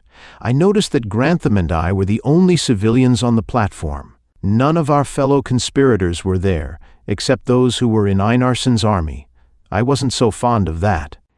Grantham sat in the first row of chairs, between Einarsson and me. We looked down on the deputies. There were perhaps 100 of them distributed among the curved benches, split sharply in 2 groups. Half of them, on the right side of the room, were revolutionists. They stood up and hurrahed at us. The other half, on the left, were prisoners. Most of them seemed to have dressed hurriedly. They looked at us with uneasy eyes. Around the room, shoulder to shoulder against the wall except on the platform and where the doors were, stood Einarsson's soldiers. An old man came in between 2 soldiers, a mild-eyed old gentleman, bald, stooped, with a wrinkled, clean-shaven, scholarly face. "Dr. Semich," Grantham whispered. The president's guards took him to the center one of the 3 desks on the platform. He paid no attention to us, who were sitting on the platform, and he did not sit down. A red-haired deputy, one of the Revolutionary Party, got up and talked. His fellows cheered when he had finished. The president spoke, 3 words in a very dry, very calm voice, and left the platform to walk back the way he had come, the 2 soldiers accompanying him. "Refuse to resign," Grantham informed me. The red-haired deputy came up on the platform and took the center desk. The legislative machinery began to grind. Men talked briefly, apparently to the point, revolutionists. None of the prisoner deputies rose. A vote was taken. A few of the in-wrongs didn't vote. Most of them seemed to vote with the NS. "They've revoked the Constitution," Grantham whispered. The deputies were hurrahing again, those who were there voluntarily. Einarsson leaned over and mumbled to Grantham and me, "That is as far as we may safely go today. It leaves all in our hands." "Time to listen to a suggestion?" I asked. "Yes." "Will you excuse us a moment?" I said to Grantham, and got up and walked to one of the rear corners of the platform. Einarsson followed me, frowning suspiciously. "Why not give Grantham his crown now?" I asked when we were standing in the corner, my right shoulder touching his left, half facing each other, half facing the corner, our backs to the officers who sat on the platform, the nearest less than 10 feet away. "Push it through. You can do it. There'll be a howl, of course. Tomorrow, as a concession to that howl, you'll make him abdicate. You'll get credit for that. You'll be 50% stronger with the people.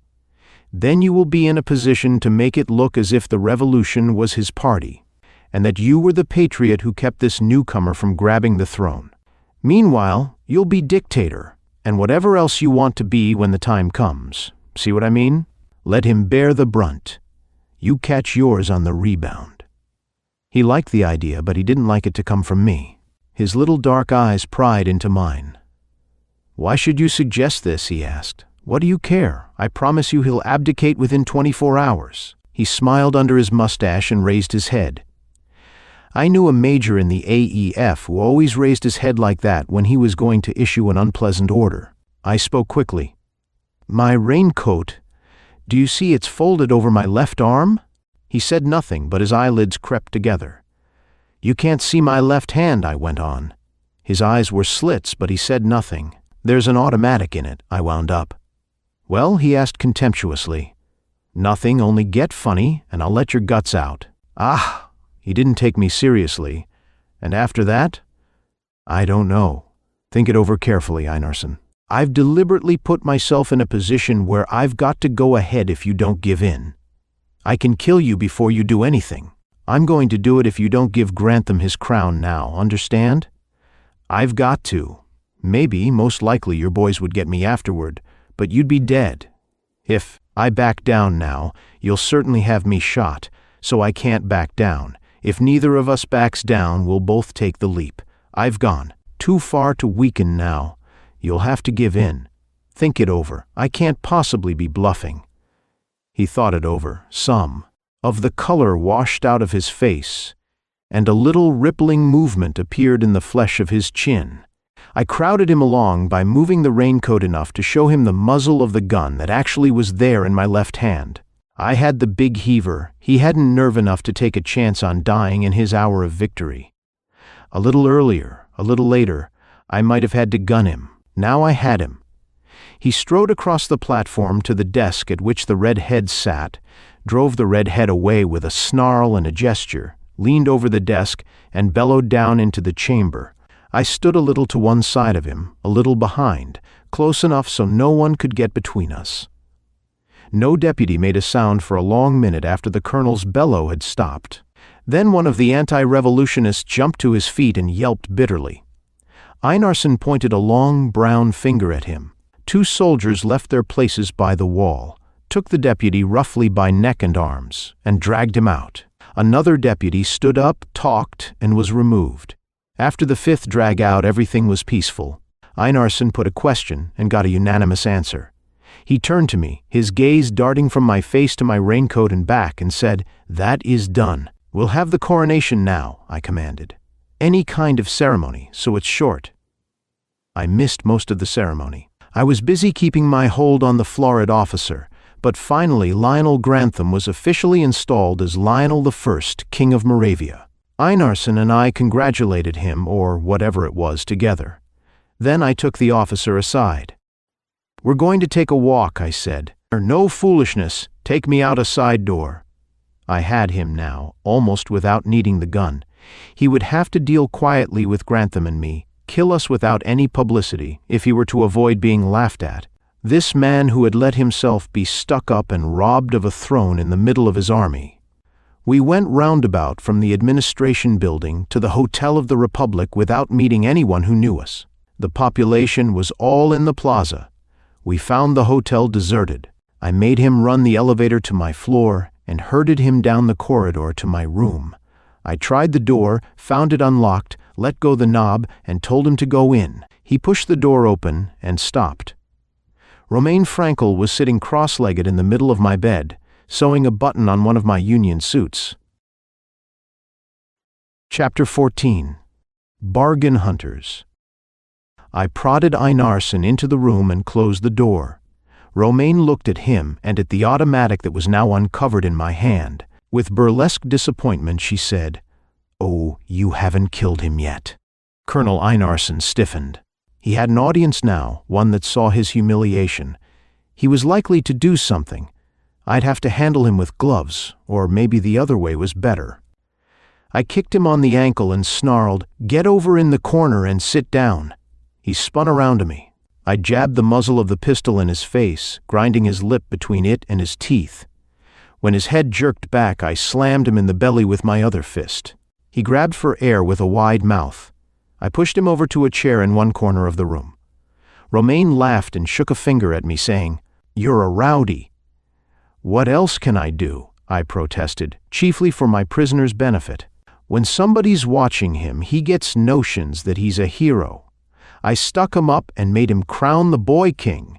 But this bird has still got the army, which is the government. I can't let go of him, or both Lionel the Once and I will gather lead. It hurts me more than it does him to have to knock him around. But I can't help myself. I've got to keep him sensible. You're doing wrong by him, she replied. You've got no right to mistreat him. The only polite thing for you to do is to cut his throat in a gentlemanly manner. Ah! Einarsson's lungs were working again. Shut up, I yelled at him, or I'll come over there and knock you double-jointed. He glared at me, and I asked the girl, what'll we do with him? I'd be glad to cut his throat. But the trouble is his army might avenge him, and I'm not a fellow who likes to have anybody's army avenging on him. We'll give him to Vassilije, she said, swinging her feet over the side of the bed and standing up. He'll know what to do. Where is he? Upstairs in Grantham's suite, finishing his morning nap, I suppose. Then she said lightly, casually, as if she hadn't been thinking seriously about it. So you had the boy crowned? I did. You want it for your vassalage? Good. We want $5 million American for our abdication. Grantham put in 3 to finance the doings, and he deserves a profit. He's been regularly elected by the deputies. He's got no real backing here, but he can get support from the neighbors. Don't overlook that. There are a couple of countries not a million miles away that would gladly send in an army to support a legitimate king in exchange for whatever concessions they liked. But Lionel I isn't unreasonable. He thinks it would be better for you to have a native ruler. All he asks is a decent provision from the government. $5 million is low enough, and he'll abdicate tomorrow. Tell that to your vassalage. She went around me to avoid passing between my gun and its target, stood on tiptoe to kiss my ear, and said, You and your king are a couple of brigands. I'll be back in a few minutes. She went out. 10 millions, Colonel Einarsson said. I can't trust you now, I said. You'd pay us off in front of a firing squad. You can trust this pig Judakovich? He's got no reason to hate us. He will when he's told of you and his Romaine. I laughed. Besides, how can he be king? Ah! What is his promise to pay if he cannot become in a position to pay? Suppose even I am dead. What will he do with my army? Ah! You have seen the pig. What kind of king is he? I don't know, I said truthfully. I'm told he was a good minister of police because inefficiency would spoil his comfort. Maybe he'd be a good dictator or king for the same reason. I've seen him once. He's a bloated mountain, but there's nothing ridiculous about him. He weighs a ton and moves without shaking the floor. I'd be afraid to try on him what I did to you. This insult brought the soldier up on his feet, very tall and straight. His eyes burned at me while his mouth hardened in a thin line. He was going to make trouble for me before I was rid of him. I scowled at him and wondered what I should do next. The door opened and Vassilije Judakovich came in, followed by the girl. I grinned at the fat minister. He nodded without smiling. His little dark eyes moved coldly from me to Einarsson.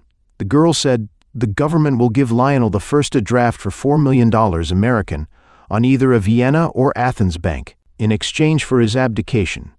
She dropped her official tone and added, That's every nickel I could get out of him. You and your vassalage are a couple of rotten bargain hunters, I complained. But we'll take it. We've got to have a special train to Saloniki, one that will put us across the border before the abdication goes into effect. That will be arranged, she promised. Good. Now to do all this, your vassalage has got to take the army away from Einarsson. Can he do it? Ah! Colonel Einarsson reared up his head, swelled his thick chest. That is precisely what he has got to do. The fat man grumbled sleepily through his yellow beard. Romaine came over and put a hand on my arm. Vassilije wants a private talk with Einarsson. Leave it to him. We'll go upstairs. I agreed and offered Judakovich my automatic. He paid no attention to the gun or to me. He was looking with a clammy sort of patience at the officer. I went out with the girl and closed the door. At the foot of the stairs, I took her by the shoulders and turned her around. Can he trust your vassalije? I asked. Oh, my dear, he could handle half a dozen Einarssons. I don't mean that. He won't try to gyp me?" She frowned at me, asking, "Why should you start worrying about that now? He doesn't seem to be exactly all broken out with friendliness." She laughed and twisted her face around to bite at one of my hands on her shoulders. "He's got ideals," she explained. "He despises you and your king for a pair of adventurers who are making a profit out of his country's troubles. That's why he's so sniffy. But he'll keep his word." Maybe he would, I thought, but he hadn't given me his word. The girl had. "I'm going over to see His Majesty," I said. "I won't be long, then I'll join you up in his suite." What was the idea of the sewing act? I had no buttons off. "You did," she contradicted me, rummaging in my pocket for cigarettes. "I pulled one off when one of our men told me you and Einarsson were headed this way. I thought it would look domestic." Chapter 16. Lionel Rex. I found my king in a wine and gold drawing room in the executive residence, surrounded by Muravia's socially and politically ambitious. Uniforms were still in the majority, but a sprinkling of civilians had finally got to him, along with their wives and daughters. He was too occupied to see me for a few minutes, so I stood around, looking the folks over, particularly one, a tall girl in black, who stood apart from the others, at a window. I noticed her first because she was beautiful in face and body, and then I studied her more closely because of the expression in the brown eyes with which she watched the new king. If ever anybody looked proud of anybody else, this girl did of Grantham. The way she stood there, alone, by the window, and looked at him. He would have had to be at least a combination of Apollo, Socrates, and Alexander to deserve half of it. Valeska Radnyak, I supposed.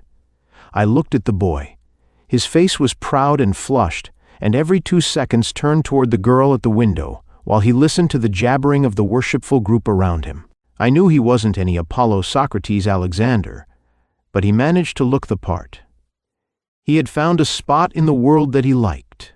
I was half sorry he couldn't hang on to it, but my regrets didn't keep me from deciding that I had wasted enough time. I pushed through the crowd toward him. He recognized me with the eyes of a park sleeper being awakened from sweet dreams by a nightstick on his shoe soles. He excused himself to the others and took me down a corridor to a room with stained glass windows and richly carved office furniture. This was Dr. Semich's office, he told me. "I shall," he broke off and looked away from me. "You'll be in Greece by tomorrow," I said bluntly. He frowned at his feet, a stubborn frown. "You ought to know you can't hold on," I argued. "You may think everything is going smoothly. If you do, you're deaf, dumb, and blind. I put you in with the muzzle of a gun against Einarsson's liver. I've kept you in this long by kidnapping him. I've made a deal with Judakovich, the only strong man I've seen here. It's up to him to handle Einarsson. I can't hold him any longer.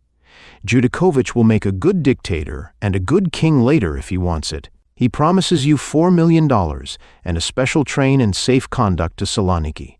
You go out with your head up. You've been a king. You've taken a country out of bad hands and put it into good. This fat guy is real, and you've made yourself $1 million profit." Grantham looked at me and said, "No, you go. I shall see it through. These people have trusted me, and I shall." My God, that's old Doc Semich's line. These people haven't trusted you, not a bit of it. I'm the people who trusted you. I made you king, understand? I made you king so you could go home with your chin up, not so you could stay here and make an ass of yourself. I bought help with promises. One of them was that you'd get out within 24 hours. You've got to keep the promises I made in your name. The people trusted you, huh? You were crammed down their throats, my son, and I did the cramming. Now I'm going to uncram you. If it happens to be tough on your romance, if your Valeska won't take any price less than this lousy country's throne, that's enough." His voice came from some point at least 50 feet above me. "You shall have your abdication. I don't want the money. You will send word to me when the train is ready. Write the get out now," I ordered. He went over to the desk, found a sheet of paper, and with a steady hand wrote that in leaving Muravia he renounced his throne and all rights to it. He signed the paper. Lionel Rexon gave it to me. I pocketed it and began sympathetically, "I can understand your feelings, and I'm sorry that. He put his back to me and walked out of the room. I returned to the hotel. At the 5th floor, I left the elevator and walked softly to the door of my room. No sound came through. I tried the door, found it unlocked, and went in. Emptiness. Even my clothes and bags were gone. I went up to Grantham's suite. Judakovich, Romain, Einarsson, and half the police force were there. Chapter 17. Mob Law. Colonel Einarsson sat very erect in an armchair in the middle of the room. Dark hair and mustache bristled. His chin was out, muscles bulged everywhere in his florid face. His eyes were hot. He was in one of his finest scrapping moods. That came of giving him an audience. I scowled at Judakovich, who stood on widespread giant's legs with his back to a window. Why hadn't the fat fool known enough to keep Einarsson off in a lonely corner, where he could be handled? Judakovich looked sleepily at my scowl. Romain floated around and past the policemen who stood or sat everywhere in the room and came to where I stood, just inside the door. "Are your arrangements all made?" she asked. "Got the abdication in my pocket." "Give it to me." "Not yet," I said. "First I've got to know that your Vasilije is as big as he looks. Einarsson doesn't look squelch to me. Your fat boy ought to have known he'd blossom out in front of an audience." "There's no telling what Vasilije is up to," she said lightly, "except that it will be adequate." I wasn't as sure of that as she was. Judakovich rumbled a question at her, and she gave him a quick answer. He rumbled some more at the policeman. They began to go away from us, singly, in pairs, in groups. When the last one had gone, the fat man pushed words out between his yellow whiskers at Einarsson. Einarsson stood up, chest out, shoulders back, grinning confidently under his flowing dark mustache. "What now?" I asked the girl. "Come along and you'll see," she said.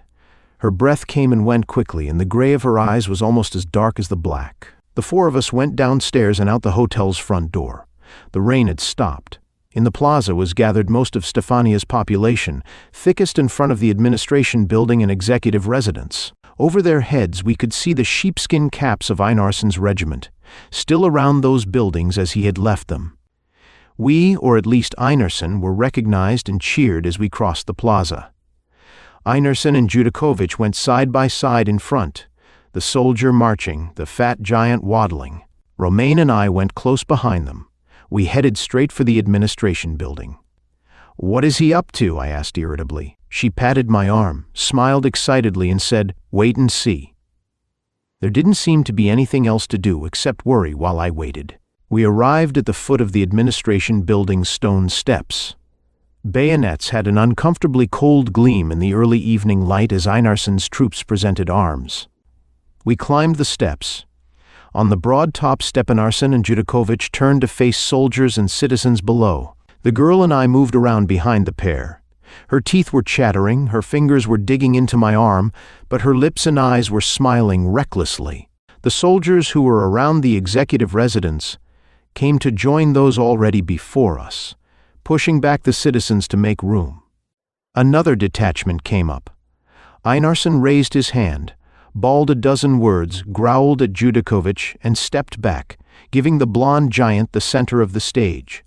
Judakovich spoke, a drowsy, effortless roar that could have been heard as far as the hotel. As he spoke, he took a paper out of his pocket and held it before him. There was nothing theatrical in his voice or manner.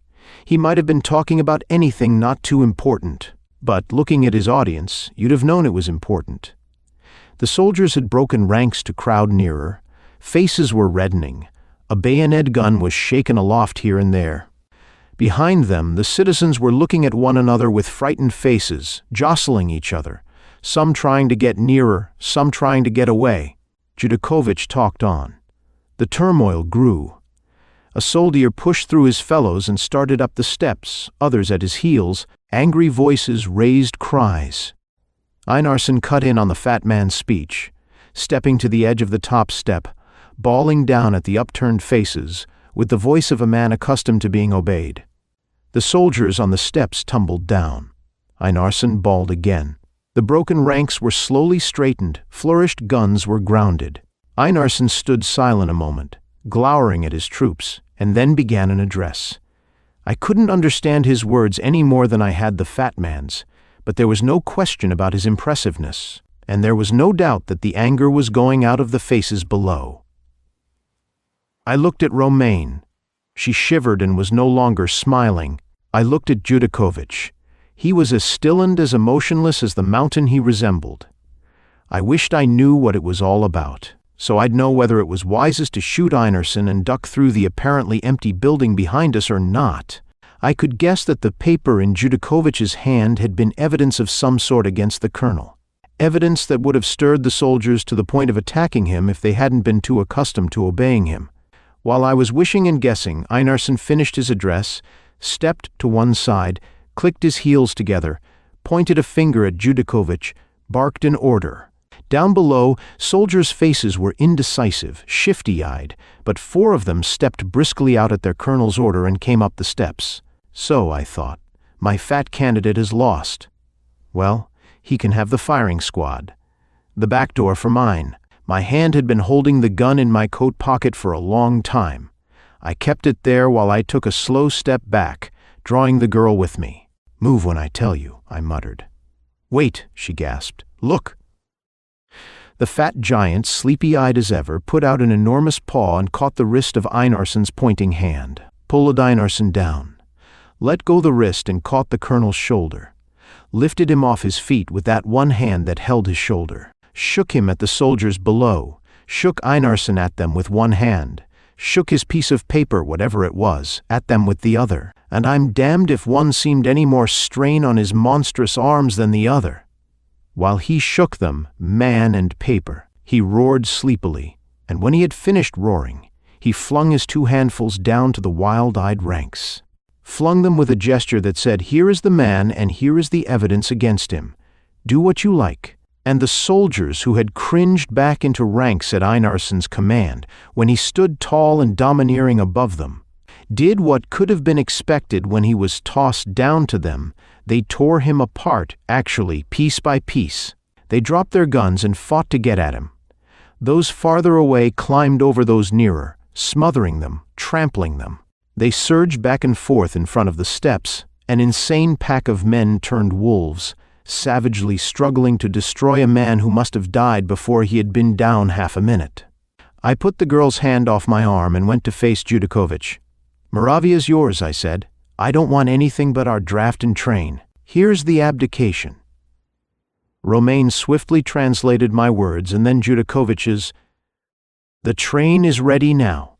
The draft will be delivered there. Do you wish to go over for Grantham?" "No, send him down. How do I find the train?" "I'll take you," she said. "We'll go through the building and out a side door." One of Judakovich's detectives sat at the wheel of a car in front of the hotel. Romaine and I got in it. Across the plaza, tumult was still boiling. Neither of us said anything while the car whisked us through darkening streets. She sat as far from me as the width of the rear seat would let her. Presently she asked very softly, "And now you despise me?" "No." I reached for her. "But I hate mobs, lynchings, they sicken me. No matter how wrong the man is, if a mob's against him, I'm for him. The only thing I ever pray to God for is a chance someday to squat down behind a machine gun with a lynching party in front of me.